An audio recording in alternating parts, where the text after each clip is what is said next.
यहाँ पर ये गिरफ्त में आ चुका है और अब इसकी पेशी यहाँ पर होने जा रही है। आगे बढ़ रहे हैं, दिल्ली ब्लास्ट से जुड़ी खबर पर हम इस वक्त अब लौट रहे हैं। बड़ी खबर यहाँ पर सामने आ रही है। अल फलाह यूनिवर्सिटी जो है उसमें काम करने वाले और उसमें पढ़ने वाले 10 से ज्यादा लोग जो हैं वो गायब हो गए हैं। ये खबर यहाँ पर सामने आई है। गायब लोगों में 3 कश्मीरी हैं। अल फलाह यूनिवर्सिटी में जम्मू कश्मीर पुलिस और फरीदाबाद पुलिस की कार्रवाई के बाद से ये लोग गायब यहाँ पर बताए जा रहे हैं। सूत्रों के हवाले से ये बड़ी खबर सामने आ रही है। इसमें काम करने वाले और पढ़ने वाले 10 से ज्यादा लोग गायब हैं।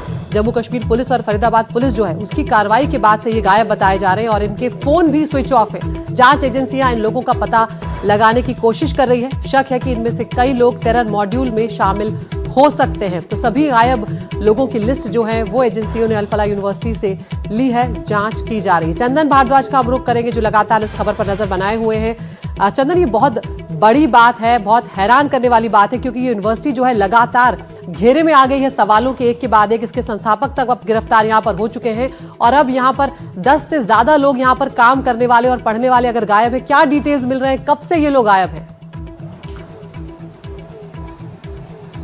बिल्कुल, आपको बता दें, दिल्ली धमाकों के बाद जिस तरीके से अल फलाह यूनिवर्सिटी एक वो केंद्र बिंदु बनकर उभरा जहां से न केवल इस धमाके की प्लानिंग हुई बल्कि जो बम बनाए गए उसका भी इसी यूनिवर्सिटी के लैब में बना, ये भी जानकारी सामने आई है। और इसके अलावा अब जब इस पूरे मामले की जांच जो है वो दिल्ली पुलिस NIA के साथ ED ने करते हुए इसमें जम्मू कश्मीर पुलिस और जो दिल्ली पुलिस की तरफ से ज्वाइंट ऑपरेशन किया गया, तो उसमें ये जानकारी अब निकलकर सामने आई है कि तकरीबन 10 ऐसे लोग हैं जिनमें 3 कश्मीरी छात्र हैं और कुछ और भी ऐसे कर्मचारी हैं जो कि इस पूरे प्रकरण के बाद से यूनिवर्सिटी छोड़ चुके हैं और उनका फोन जो है वो लगातार स्विच ऑफ आ रहा है और उनकी डिटेल्स जो हैं वो बाकायदा दिल्ली पुलिस और जम्मू कश्मीर पुलिस को यूनिवर्सिटी प्रशासन की तरफ से दी गई है। यूनिवर्सिटी प्रशासन से उनके नाम सहित कहाँ वो जा सकते हैं, उनके जो रिलेटिव्स के रिकॉर्ड हैं यूनिवर्सिटी में, उन सबको सौंपा गया है ताकि जल्द से जल्द ये पता लग सके कि आखिर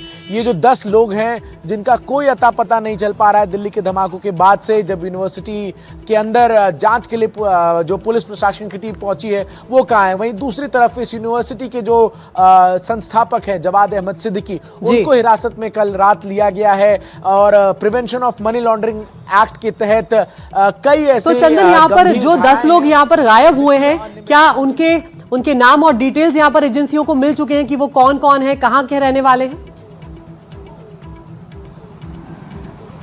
बिल्कुल, एजेंसी और दिल्ली पुलिस के पास उन तमाम 10 लोगों के नाम हैं और डिटेल्स हैं और अब उनको ट्रेस आउट करने की कोशिश यहां पर लगातार की जा रही है क्योंकि यूनिवर्सिटी में ही और इसके आसपास के इलाकों में ही वो रहा करते थे और इस पूरी घटना के बाद से ना वो यूनिवर्सिटी में देखे गए हैं, ना उनसे किसी का कोई संपर्क हो पाया है और ऐसे में उनके तमाम डिटेल्स ले लिए गए हैं और जो टीम है वो लगातार तलाश कर रही है। इसमें जम्मू कश्मीर पुलिस को भी शामिल किया गया है क्योंकि 3 छात्र जो हैं वो जम्मू कश्मीर के बताए जा रहे हैं जो कि इस पूरे प्रकरण के बाद से लापता हैं। तो ऐसे में अब इनकी तलाश के जरिए ये पता लगाने की कोशिश की जा रही है कि क्या और भी रेडिकलाइज्ड एलिमेंट्स थे इस अल फलाह यूनिवर्सिटी और इसके तार इन 10 लोगों से होते हुए और कहां तक जुड़े। बिल्कुल, तो अब इसकी भी जांच की जा रही है कि 10 लोग कौन हैं, कहां के रहने वाले हैं और आखिर ये अचानक गायब हुए, इनके फोन स्विच ऑफ यहां पर अब आ रहे हैं। एक और खबर यहां पर दिल्ली धमाके से जुड़ी हुई सामने आ रही है। दिल्ली के लाल किला मेट्रो स्टेशन के पास हुए कार बम धमाके की जांच अब एक खतरनाक नेटवर्क की ओर इशारा कर रही है।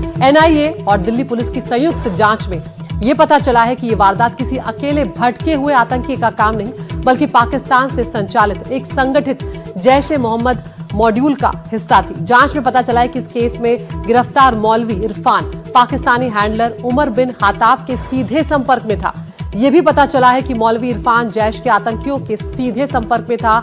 इरफान ने ही डॉक्टरों को जैश के टेरर मॉड्यूल से जोड़ा था और इरफान ने पहले डॉक्टर मुजम्मिल को इस नेटवर्क में जोड़ा और बाद में डॉक्टर मुजम्मिल ने दूसरे डॉक्टरों को नेटवर्क से जोड़ा था। डॉक्टर मुजम्मिल ने ही डॉक्टर अदील, डॉक्टर उमर और डॉक्टर शाहीन को इस नेटवर्क से जोड़ा और इससे जुड़े लोग जो थे वो एक साथ एक एक करके दूसरे को जोड़ते गए। तो आपको बता दें, डॉक्टर मुजम्मिल वही शख्स था जिसकी निशानदेही पर फरीदाबाद में और उसके बाद फरीदाबाद के पास एक गांव में हजारों किलो अमोनियम नाइट्रेट जो है वो यहाँ पर बरामद हुआ था। तो एक एक करके किस तरह से यहाँ पर ये तार जुड़ते जा रहे हैं वो आपको यहाँ पर हम बता रहे हैं। और आतंकी डॉक्टर, उसका जो जैश मॉड्यूल है वो क्या है। उमर बिन खाताब जो है वो उर्फ हंजुल्ला, वो इसका मास्टरमाइंड यहाँ पर बताया जा रहा है इस सब पूरे मामले में। पाक में बैठा जैश का आतंकी है हंजुल्ला, जो इन सबको एक तरह से हैंडल यहाँ पर करता हुआ नजर आ रहा था और उसने ही इन लोगों को यहाँ पर जोड़ा था। मौलवी इरफान का हंजुल्ला से सीधे तौर पर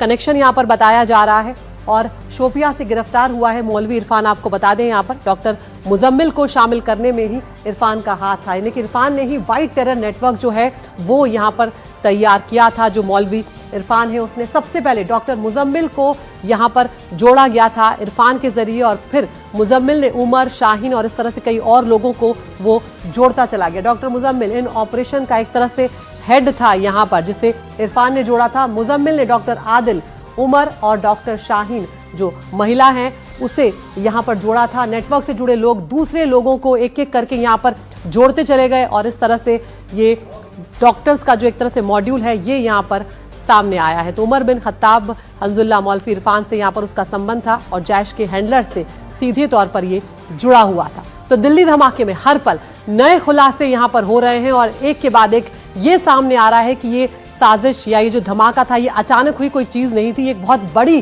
साजिश का हिस्सा था। जिहादी डॉक्टर्स पर जैसे जैसे पड़ताल आगे बढ़ रही है कई नए चेहरे सामने आ रहे हैं। दिल्ली में चल रही यूनिवर्सिटी से लेकर विदेश से ब्रेन वॉश मॉड्यूल तक, आतंक के इस नए टेरर मॉड्यूल पर हर खुलासा आपको हम दिखाएंगे।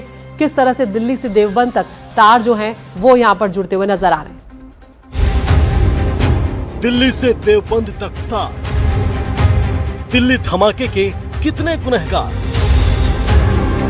आतंकियों की यूनिवर्सिटी, एमबीबीएस के नाम पर आतंक की फैक्ट्री,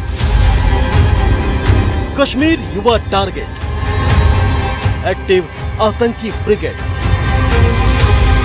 उमर से टेरर टीम का रिलेशन, देवबंद का दिल्ली धमाके से क्या है कनेक्शन, डॉक्टर टेरर गिरोह पर एक्शन जारी, दिल्ली से जम्मू कश्मीर तक गिरफ्तारी,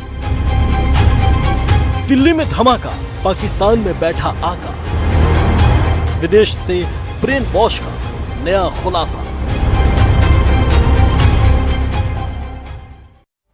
तो अल-फलाह यूनिवर्सिटी से जुड़े बड़े घोटाले में अब ईडी ने चेयरमैन जवाद अहमद सिद्दीकी को यहां पर गिरफ्तार कर लिया गया है और उसके बाद कोर्ट से 13 दिनों की कस्टडी इसकी हासिल यहां पर कर ली गई है। किस तरह से इसके पास से 48 लाख कैश जो है छापेमारी में वो यहां से बरामद हुआ और फंडिंग को लेकर अब कई सवाल खड़े हो रहे हैं, क्योंकि जो फंडिंग का पैसा है वो कहां गया, इसको लेकर कई बातें यहां पर सामने आई। एक रिपोर्ट आपको दिखाते हैं।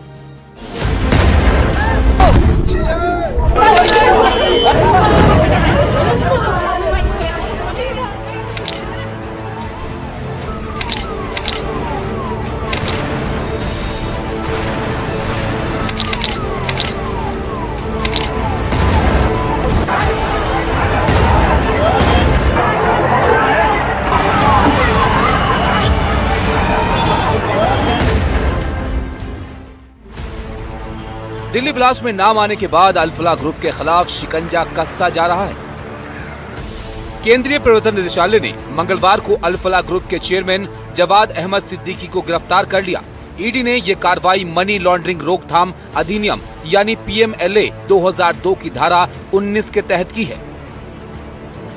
प्रवर्तन निदेशालय द्वारा ये गिरफ्तारी अल-फलाह ग्रुप से जुड़े ठिकानों पर की गई छापेमारी के दौरान मिले सबूतों के बाद की गई। लाल किले के पास हुए ब्लास्ट और फरीदाबाद टेरर मॉड्यूल में पकड़े गए कई आतंकी इस अल-फलाह यूनिवर्सिटी से जुड़े हुए थे।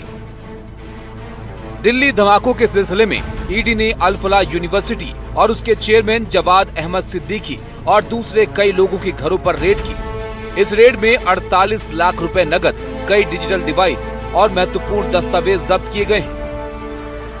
ईडी की शुरुआती जांच से पता चलता है कि यूनिवर्सिटी ने मान्यता और मानकों के फर्जी दावों के जरिए बड़ी संख्या में छात्रों को धोखे में रखा है। इसी आधार पर अल-फलाह ग्रुप के चेयरमैन जवाद अहमद सिद्दीकी की गिरफ्तारी की गई।